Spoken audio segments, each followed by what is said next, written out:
I'm Nova. I'm Alloy, and this is AgentStack Daily.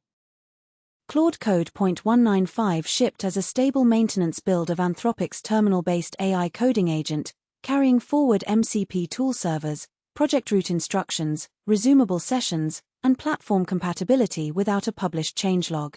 Ollama 0.31 also lands later in the queue with faster Gemma 4 generation on Apple Silicon through multi-token prediction. Today, Claude Code 195, Tencent Hy3 on OpenRouter, Nex-N2-Mini, GLM 5.2 margin pressure, Anthropic's Global Workspace Theory paper, a browser-side embedding model, leaked agent system prompts, Ollama 0.31, and new research on planning, distillation, robot control, and coding agent style sensitivity. The model routing surface widened.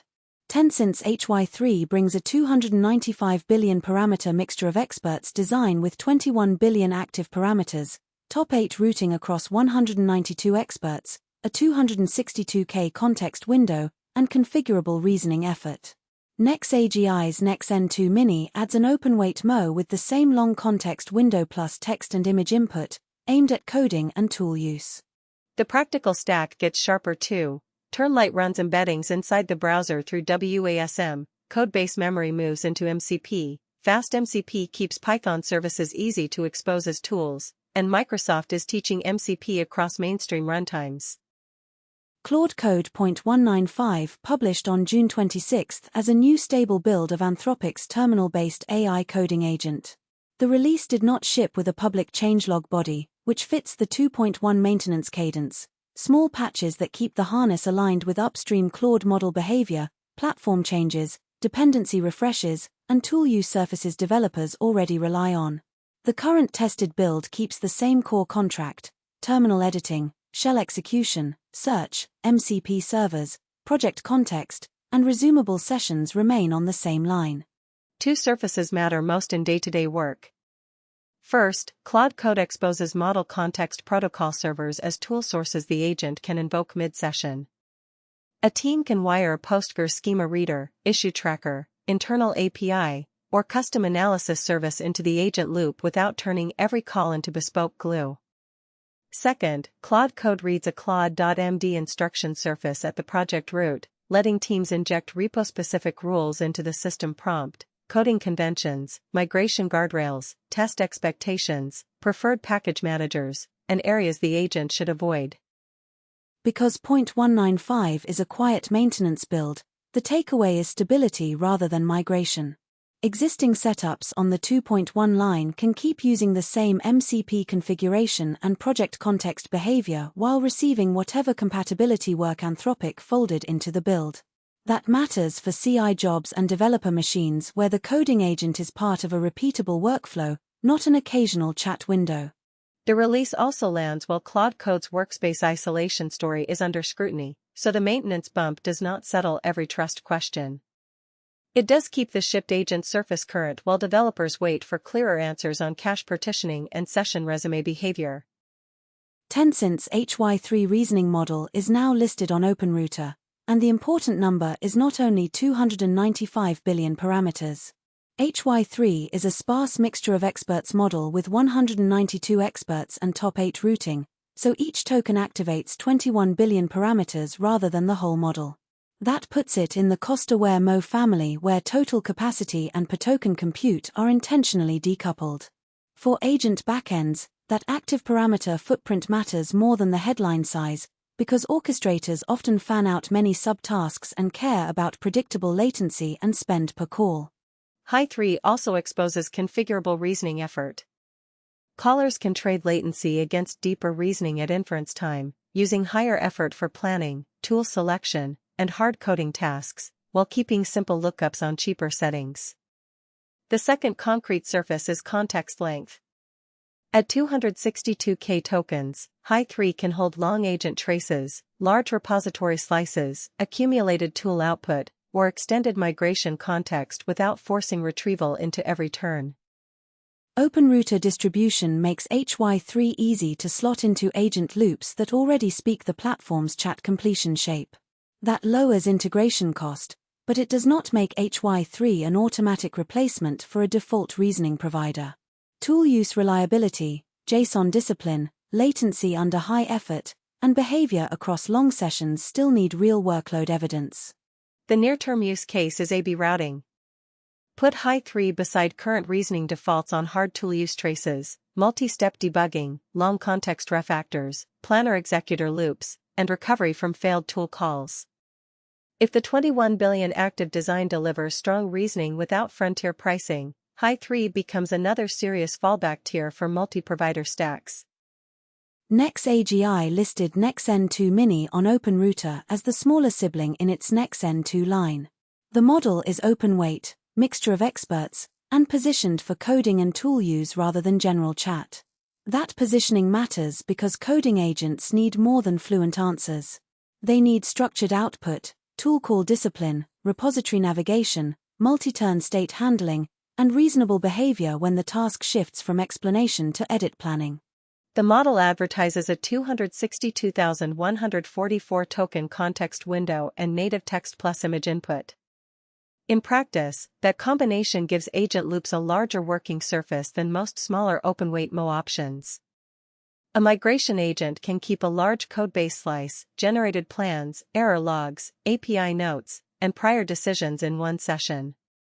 The image path means UI screenshots, design references, diagrams, or visual bug reports can sit beside code context without a separate vision preprocessing step.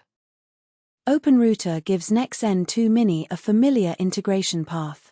Existing routers that already call OpenRouter-hosted models can add it through the same request shape rather than building a custom client. That makes it easy to evaluate against current defaults, send the same coding agent sessions through Nex-N2-Mini, compare tool call correctness, patch quality, latency, and long context retention, then decide whether it earns a lane in the router. Open-weight status adds a second reason to watch it. Teams that want more inspectable model behavior, local adaptation paths, or provider flexibility get a new candidate in the Agentic Mini tier. The missing evidence is community benchmarking under real tool execution. MO models can look strong in isolated prompts and still wobble when schemas, retries, and long agent traces enter the loop. If Nex-N2-Mini holds up there, long context multimodal coding agents get a practical new backend. Martin Alderson's July piece on GLM 5.2 argues that frontier-tier capability is turning into a commodity input. The post uses GPU's GLM 5.2 as a case study in pricing pressure. As near-frontier models reach useful thresholds at lower prices, the per-token margin that funds the next training cycle gets squeezed. The argument is economic rather than benchmark-driven. Once a model clears the bar for multi-step tool use, long context retrieval, coding assistance, and planning, many applications stop paying a large premium for the absolute best model on every turn. If a lower-cost model handles the majority of agent work well enough, the router can reserve premium models for only the hardest steps. That changes the revenue mix for providers. Current generation inference can no longer subsidize next generation training at the same margin if customers route away whenever near-frontier quality becomes cheap. Alderson frames it as a reverse Jevons dynamic. Capability becomes cheaper and more widely used, while the capital stack underneath gets thinner. Builders feel this through product differentiation. Powered by a frontier model gets weaker as a moat when GLM 5.2 class models, Chinese lab MOs, and open-weight systems raise the floor. Durable advantage shifts toward private context, evaluation harnesses, routing logic, workflow design, and data feedback loops. The model becomes one replaceable layer inside a larger system rather than the whole product story. The Hacker News discussion crossed 400 points because operators and builders read the same post differently. Operators saw margin compression. Builders saw cheaper capability. Both can be true. Watch for price cuts, bundled provider failover, and more agent platforms treating model choice as a dynamic routing decision instead of a permanent vendor bet. Anthropic published a global workspace in language models, bringing global workspace theory from cognitive neuroscience into transformer interpretability. The paper treats a language model as a collection of specialized computational modules that coordinate through a shared broadcast channel. Instead of assuming information diffuses evenly through every residual stream activation, The authors argue that a small subset of high-impact tokens carries much of the cross-module coordination. Intervening on those workspace tokens should therefore change downstream behavior more than intervening on ordinary tokens. That turns a theory of conscious access into a testable claim about transformer inference. If the workspace token idea holds, interpretability researchers get a concrete probe target. They can inspect which tokens act as broadcast carriers, perturb them, track how downstream layers respond, and compare effects across reasoning, refusal, code generation, and summarization. The value is not a product feature, it is a measurable surface for explaining why a model made a particular jump. The Hacker News thread hit unusually high visibility for an interpretability paper, partly because the framing gives engineers usable language. Instead of saying a model attended to context in a vague way, teams can ask whether a small set of tokens coordinated the reasoning path, whether a hallucination came from a bad workspace broadcast, or whether steering changed the right tokens. The open question is generality. Anthropic's framing needs independent reproduction across model families, sizes, and training recipes. If open-weight models show similar workspace structure, the idea becomes more than an Anthropic-specific analysis. If not, it may describe one family of models or one interpretability lens. Either way, the paper pushes mechanistic interpretability beyond isolated circuits and toward architectural theories developers can reason about. A GitHub issue in the Claude code repository crossed 300 points on Hacker News after developers flagged a suspected session and cache leak path between workspace instances. The reports describe cached assistant turns and resumed state appearing under a different workspace context than the one that originally produced them. Because Claude code runs as a terminal-based AI coding agent inside real repositories, any cross-workspace state bleed raises tenant isolation concerns, especially for developers who run client work, internal projects, and experiments on the same machine.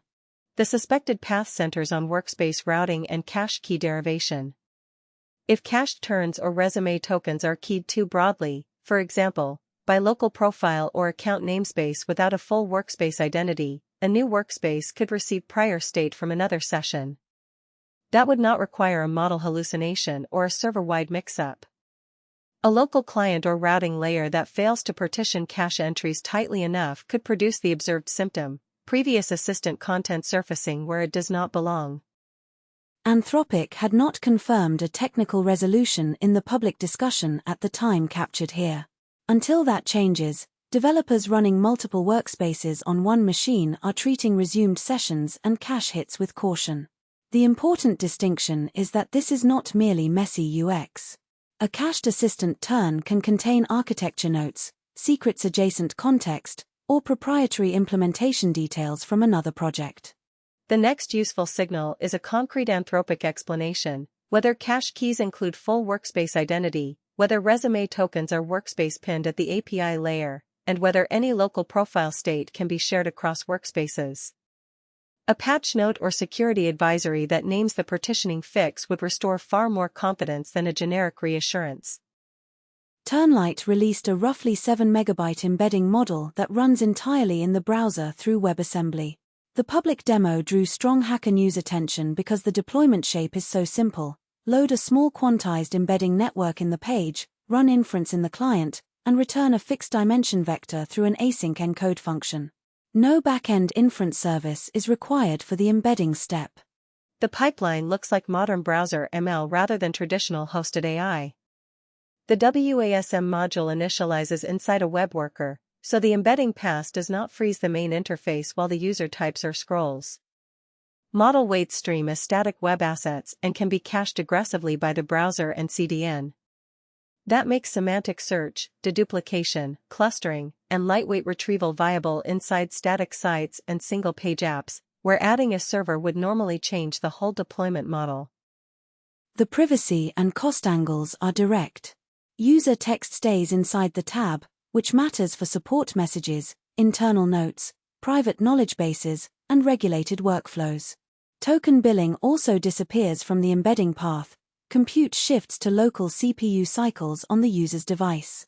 That does not make every use case free, ranking quality, index design, and memory management still matter, but it changes the baseline economics for small retrieval features. The broader question is whether browser-side inference standardizes around common runtimes such as ONNX runtime web, transformers.js-style pipelines, or tiny custom WASM builds. If it does, a 7 MB embedding model becomes a normal front-end dependency, not a clever demo. Expect the same pattern to reach re-rankers, classifiers, and privacy-preserving local retrieval components. A developer critique titled Anthropic's method to losing goodwill in a few easy steps went viral on Hacker News, reaching 244 points and drawing a large discussion among engineers who build on Anthropic's products.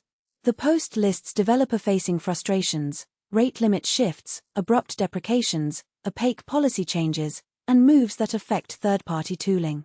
The useful fact is not whether every complaint is perfectly balanced. The useful fact is that many developers recognize the pattern strongly enough to push the discussion into the front-page conversation. Vendor trust becomes infrastructure once an API sits inside a production agent loop. A rate limit recalibration can break a batch job. A policy shift can force a router rewrite.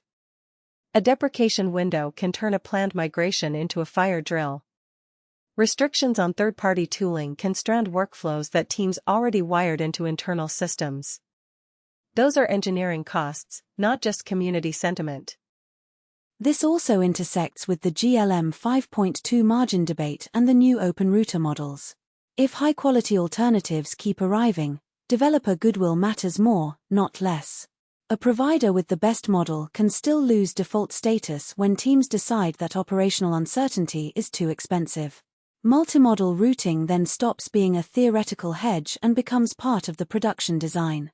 The concrete signals to watch are Anthropic's next moves around transparency, clearer deprecation timelines, more stable rate limit surfaces, stronger third-party tooling posture, and plain explanations when access rules change. If those improve, goodwill can recover. If not, agent builders will keep treating Anthropic as one powerful backend among several, rather than the single platform their workflows assume will remain stable. A new R14 paper from Idon Levudi and Vadim Indelman proposes graph-sparse sampling for online planning in continuous Markov decision processes. The target is the curse of the horizon. Tree search methods, including Monte Carlo tree search, work well when the branching surface can be managed. In continuous state or action spaces, branching is effectively infinite, and the sample budget needed for deeper look-ahead can grow exponentially. That is the wall many planners hit when moving from toy domains to robotics, continuous control, or long-horizon agent loops. Graph-sparse sampling changes how rollouts are shared. Instead of treating every tree node as an isolated sampling problem, the algorithm shares sampled futures across related nodes using graph topology. Nearby states or sibling branches often contain overlapping information, so spending a fresh rollout budget at every node wastes compute. By tying allocation to a graph rather than a pure tree, GSS tries to preserve useful look-ahead while avoiding the worst sampling explosion. The agent connection is broader than robotics. Many software agents already approximate planning through discrete steps: choose a tool, observe output, choose another tool. But scoring toolpaths, scheduling actions, budget allocation, and interactive environments can all become continuous or near-continuous problems once uncertainty and long horizons enter the loop. A planner that makes deeper look-ahead tractable at the same sample budget could improve how agents choose between competing action sequences. The paper's next value will come from implementation details and benchmark comparisons. Sparse particle filter trees and progressive widening are the obvious baselines. Learned value functions are the obvious extension point. If GSS composes well with learned heuristics, it could become an inner planning primitive for robots and agent runtimes that currently cut off search early because sampling gets too expensive. The GitHub repo /system prompts leaks is trending because it collects extracted system prompts from major AI coding and agent tools: Claude Code, Codex, Gemini variants, Antigravity, Cursor, Copilot, Perplexity, Grok, ChatGPT variants, and other model snapshots. The archive presents these prompts as plain markdown, tagged by model or product snapshot, and refreshed as new leaks appear. For developers, That makes it a public window into behavior contracts vendors usually keep hidden. The most useful material is not the prose instruction alone. These prompts expose tool schemas, refusal boundaries, planning sequences, editing constraints, and runtime assumptions. If a vendor's agent tells the model to emit tool calls in a specific JSON shape, the leaked prompt can reveal the contract your own MCP server, proxy, or router may need to match. If a model changes how it handles destructive edits or security-sensitive requests, comparing snapshots can show prompt drift before it appears as strange agent behavior. The archive also supports cross-vendor comparison. Developers can inspect how Claude Code, Codex, Gemini, and other agents frame code editing, planning, search, and tool invocation. That helps when building a router that sends the same task to multiple backends. You can align your orchestrator around the common denominator, or adapt prompts per vendor to match the runtime's native expectations. The caveat is freshness and provenance. Leaked prompts can lag behind production changes, and vendors may alter system messages without public notice. Even so, the archive gives builders a reproducible baseline for eval fixtures, red team scenarios, and compatibility checks. It is not an official contract, but in a market where official contracts are often incomplete, it is one of the few places developers can compare agent runtimes side by side. A new R14 paper from Shiyuan Feng, Huanang Gao, and Haohan Kai studies weak-to-strong generalization through direct on-policy distillation. The target is reinforcement learning with verifiable rewards, a common post-training recipe for reasoning models. RLVR can improve math, code, and structured reasoning, but it becomes expensive when the strong target model has to generate large volumes of rollouts during training. The larger the model, the more costly every exploration step becomes. The paper asks whether a smaller RL-trained teacher can reduce that cost. The proposed flow is to run RL where rollouts are cheaper, on a weaker model, then distill the resulting on-policy behavior into a stronger student. That reframes weak models as rollout infrastructure. They are not the final capability ceiling, they are a cheaper way to explore, collect policy behavior, and transfer useful reasoning patterns into a larger model. The important finding is not a clean victory. The authors report that directly distilling the post-RL weak teacher is insufficient because the teacher's policy contains two things mixed together: genuine RL improvements and the limitations of the weak base model. Naive distillation transfers both. A small model that learned better reasoning still carries its own ceiling, and a strong student can inherit that ceiling if the training recipe does not separate useful strategy from weak capability. For post-training teams, this points toward multi-stage pipelines, small model RL for affordable exploration, filtering or correction to avoid transferring weak model limits, then distillation into the production target. If the gap can be closed, reasoning model training budgets shift away from full-size rollout costs. If it cannot, weak-to-strong distillation remains useful but bounded by teacher quality. Cortex, a new R14 paper from Juqi Peng, Shiqian Yu, and Delin Feng, tackles the long-horizon problem in robot manipulation. Current vision-language action policies can often execute individual skills, but they struggle when a task spans many steps. The paper argues that Markovian policies, which mostly react to the current observation, break down when the robot must preserve intent across subtasks. A system may pick up a cup, but still fail at loading a dishwasher because the long plan and the low-level movements are poorly aligned. Cortex introduces a bidirectionally aligned planning interface between a high-level VLM planner and a low-level VLA executor. The planner emits structured subtasks through a shared representation that the executor can actually carry out. The executor then returns kinematic state and completion feedback through that same representation. That removes the double translation problem where semantic plans live in one layer, joint space behavior lives in another, and brittle glue code tries to bridge them. The software agent analogy is direct. Good tool agents work because the planner does not merely say fix the bug, it emits callable steps, observes tool output, and replans when a step fails. Cortex brings that style of contract to embodied systems. The planner and executor share a subtask interface, so partial failures become observable events rather than silent drift. The next evidence to watch is benchmark performance and release of the interface implementation. If Cortex shows strong numbers on long horizon manipulation tasks and gives researchers a reusable subtask contract, it could become a practical pattern for robot agents, high-level language planning on top, learned motor execution below, and a structured feedback channel between them. Graph as Policy, or GAP, is a new R14 paper from Kaiyuan Chen, Shuangyu Xie, and Letian Fu focused on industrial robotics under variability. The problem is familiar in factories and warehouses. Fixed automation works when parts arrive in predictable poses and shapes, but real deployment introduces variation. Model-free policies often look strong in controlled settings and then fail when object geometry, alignment, or scene layout shifts outside the narrow training distribution. GAP wraps a multi-agent self-learning loop around a graph-conditioned control policy. The workspace and task are represented as a graph with nodes for objects, subgoals, and symbolic plan structure. A TAMP-style planner supplies the symbolic scaffold, ROS provides the runtime substrate, and the graph-conditioned policy handles control. Rollouts are scored against task success, and symbolic traces feed back into the policy graph so the system can refine behavior across variable cases. The contribution is the harness rather than a new foundation model. It enforces a split between symbolic planning and learned control, then gives multiple agents a shared graph surface to reason over. That split matters because pure end-to-end control often has no explicit place to express why a task failed: wrong object, wrong pose, wrong subgoal, or wrong action. A graph gives the loop a structured place to attach feedback.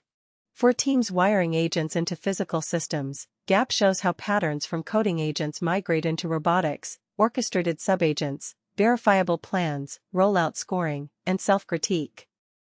The next useful signals are open implementation details, task suite specifics, and head-to-head comparisons against diffusion-based manipulation baselines on the same variational automation problems. A new R14 paper asks whether code cleanliness changes coding agent performance. The study uses a controlled minimal pair design.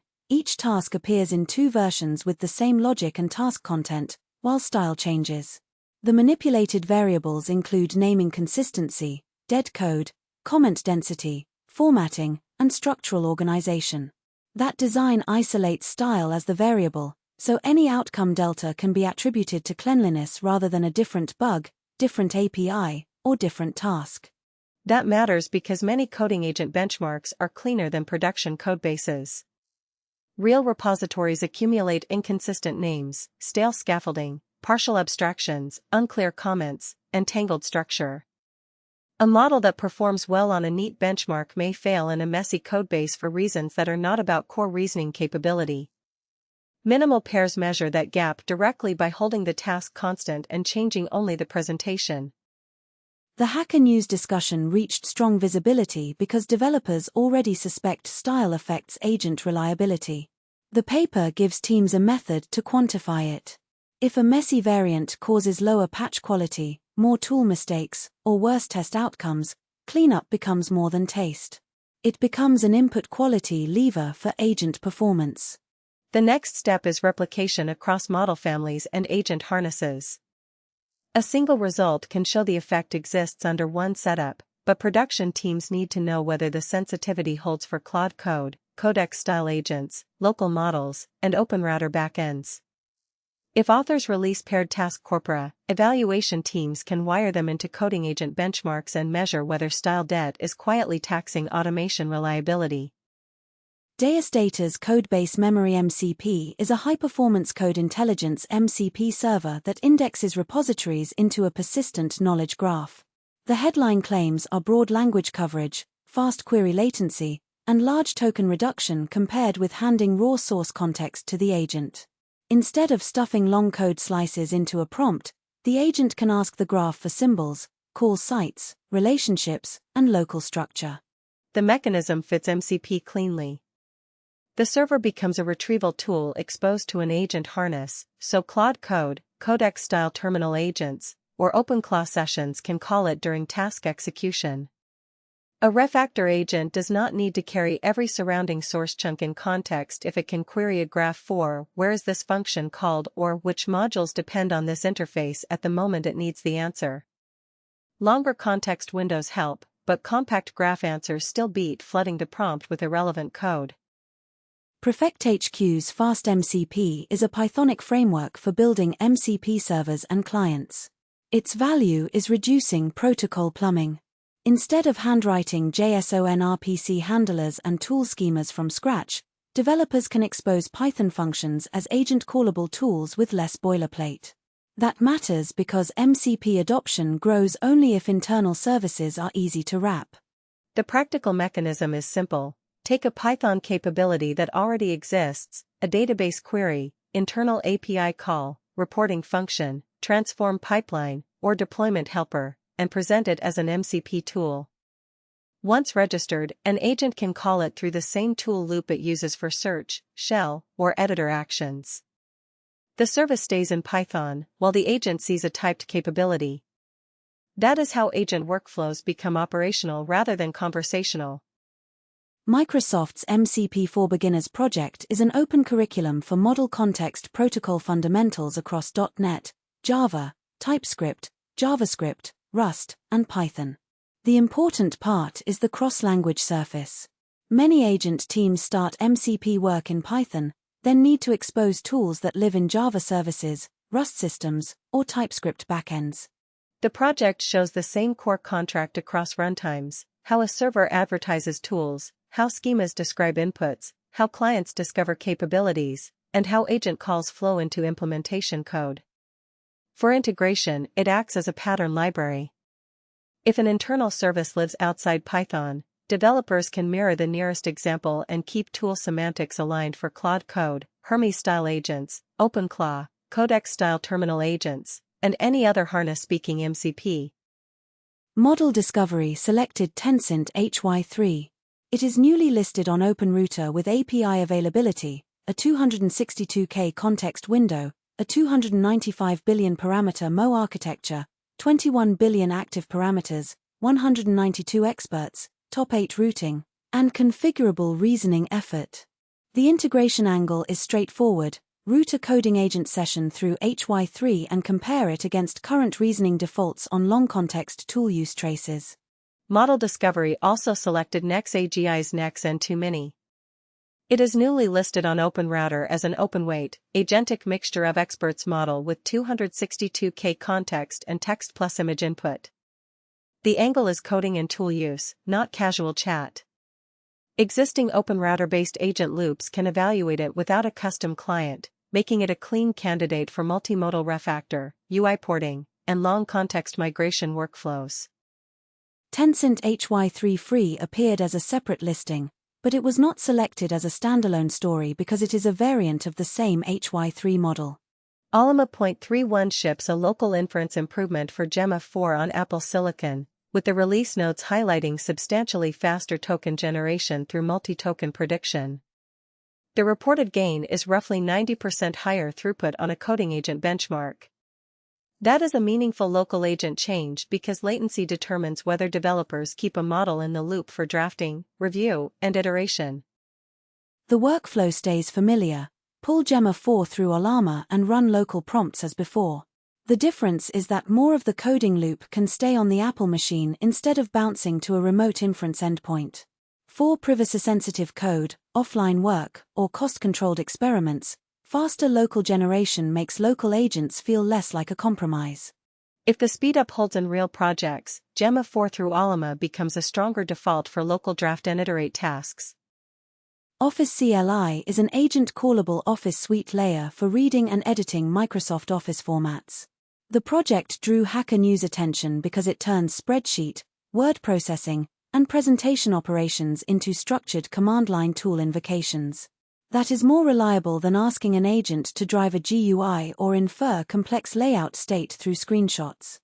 The integration angle is enterprise automation. An agent can inspect a spreadsheet, edit a report, or update a slide deck through a tool interface, then hand the result back into a workflow.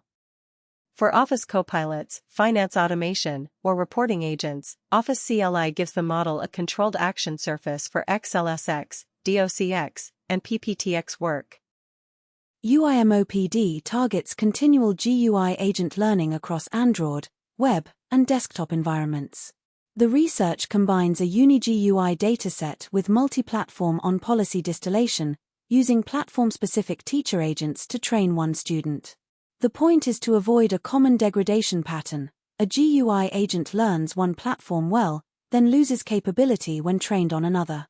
The mechanism is live trajectory distillation from specialized teachers. Instead of merging static traces and hoping one model generalizes, the student learns from on-policy behavior across platforms.